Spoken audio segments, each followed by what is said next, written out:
Hey guys, this is Melissa for IntuBoxing and I am at the Cameron McGee Fight Week. Just had the workout, joined by none other than Eddie Hearn. Eddie, how are you doing? I'm doing good. I'm a bit concerned by how low that camera is. I'm a bit concerned about your height. Yeah, I know, but we'll crack on. No, you're in full shots. Really? Okay, yeah, good, if that's good, a relief good, to you to hear. Really different setup for today's workout. What was the thoughts behind that? Because I want to make the workouts. You know what I mean? The problem is what you're seeing a lot at the moment is, and this generally happens with the bigger names. We do a workout and they don't do anything. Do you know what I mean? They go in there and they wrap their hands and they sort of just do a couple of rounds of shadow and that's it. Whereas in here we're saying, right, you're going to start in the ring, you're going to hit pads in the ring, then you're going to go over and you're going to hit the heavy bag over there, because it's better content. Two, we like to see a fighter actually working out and going through their paces. So it actually worked quite well today. A bit more rustic and a proper gym environment rather than just, sometimes you just do it in a hotel randomly and put a ring in. I just feel like when you're in a gym, they feel more inclined to do more work, which gives people better content, which gets fans more engaged, and that was the thought behind this one today. Do you know what, it worked quite well because it was kind of like, everyone was kind of split up across different places and it felt a little bit cozier, a little bit more tense as well at times with the different fighters coming in. I think that in America, this happens quite a lot. So you go to, if there's a fight week in in New York, you go to the Mendez gym or wherever, and it's just the same sign setup. You just walk in. In fact, they let the public in to train. So you've got the pros working out, and over the back you've got Joe Bloggs hitting the bag. But that's how it should be. And I just feel that when you put it in a different environment, fighters don't really go through the paces.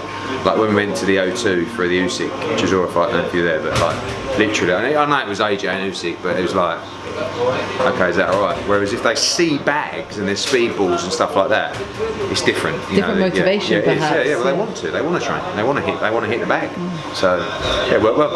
So this is a really exciting card. Obviously, there's been some changes, last minute changes. Obviously, Dillian Whyte, while it's not going to go ahead due to Whyte's shoulder injury. So now we have Chantal Cameron and Mary McGee headlining on what has been labelled as the road to undisputed. What do you make of that fight? Great fight. I mean, look, when we got the news that Dillian Whyte was out, it was a gutter. Obviously, that's the fight of the card. That was carrying most of the card. Then you get a decision. You either continue with the show or you pull the show.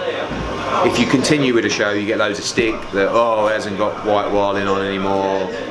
But if you also bin the show, you get people say, you've let the fighters down, we've got no show now on Saturday. So you can't win either way. Mary McGee against Chantal Cameron is a great fight. It's a unified world championship fight. The first time that the Ring Magazine belt has been on the line in the 140-pound division. Got a load of other great fights on the card. And I just feel like for women's boxing as well, it's only 2 weeks ago Savannah Marshall was headlining on Sky. Next week Michaela Meyer is headlining on ESPN. We've got this fight headlining unified championship fight on DAZN. So you can see the progression of female boxing. I just would have feeling a bit like I'd let people down if I just pulled the show. It's the easy thing to do. A lot of people pull shows. I think I've pulled one in 10 years.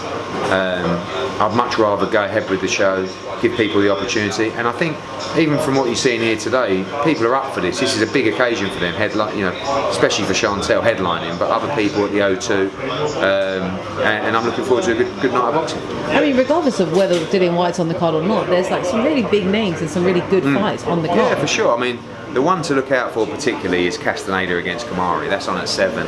Craig Richards is in a good fight as well. Johnny Fisher, who sold like 1,400 tickets to the whole of Essex. And of course Babic against Molina that everyone tunes in for as well. So it is a good night of boxing, and even before that with the before the bell action. So it's just always, you feel a little bit deflated when a fight as big as White Wilding gets pulled off. But you have to soldier on, and there's no problem holding your hands up and saying no, it's not what it was, but it's still a great night of boxing, so tune in. So in terms of the heavyweight division, obviously we had the Tyson Fury Wilder fight. I think when we spoke last, it was just before the fight was about to take place. What did you make of that fight, about the performance? I mean, I thought it was a thrilling fight.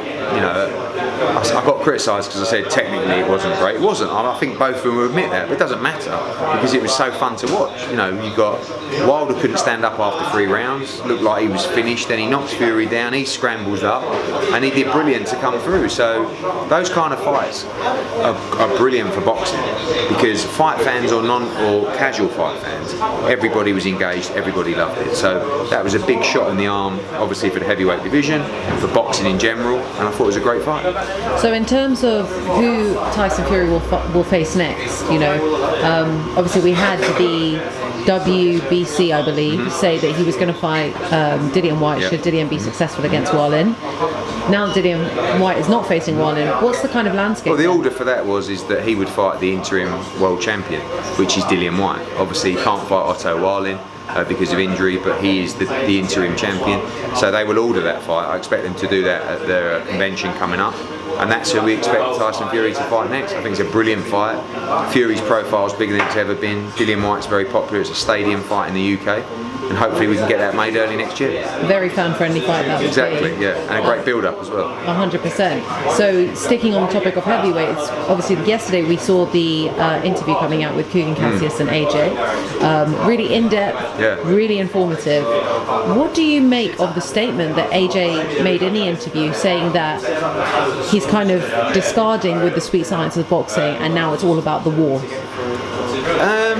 It is. I mean, I think that it's easy to say, oh, you just got to stick it on him in the rematch. It's not quite as simple as that. But he has, over the last couple of years, been educating himself about the sport and realising that, you know, people say, oh, you know, he's gun shy since the Andy Ruiz fight. He's not at all. He's just realised that you can't just go in to have longevity in a career. You can't just go into every fight as life or death. You know, getting chinned, getting up, having a war, having to rely on just brute strength to keep walking forward. But he's gone probably too much the other way, where he's tried to outbox one of the best technical boxers in the world. So there's a little bit of anger in his interviews, which is good. I like that, you know. And people say, oh, he's showing his true colours. That's AJ. What you saw in that interview, yeah, that's an angry AJ, but that's a pumped up AJ. But that's him. You know, the humble AJ is still him, but that's the guy who feels like he has an obligation to behave in a certain way because of what he's built in boxing. He's a flag bearer, he's a role model, he's an ambassador. These are all the things that there's a certain way to behave in that instance. Now, maybe he's got a little bit tired of that and just said, fuck it, you know, I'm just telling you how it is. Mate, I'm going to go to war against him in a rematch, whatever it takes. I'm going to be. People love that as well. The response has been amazing. And I always want people to see the real him because he's a great person, great guy.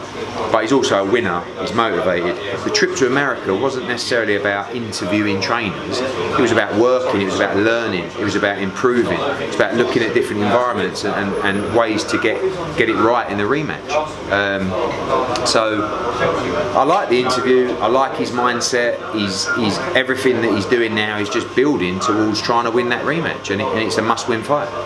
It's quite reminiscent of actually his energy after the Ruiz loss. You know, a lot of the fans were saying, oh, this is a side of AJ I haven't seen before, and it was quite similar, I found, in the interview with Kugan. And I think it's just that, you know, he said in the interview he's tired of, he doesn't want to lose anymore. And that's really come through. I think as well, you start to get a lot of criticism. And it's difficult when for most of your life or career, you've had all this positivity, which, you know, he had a lot of positivity.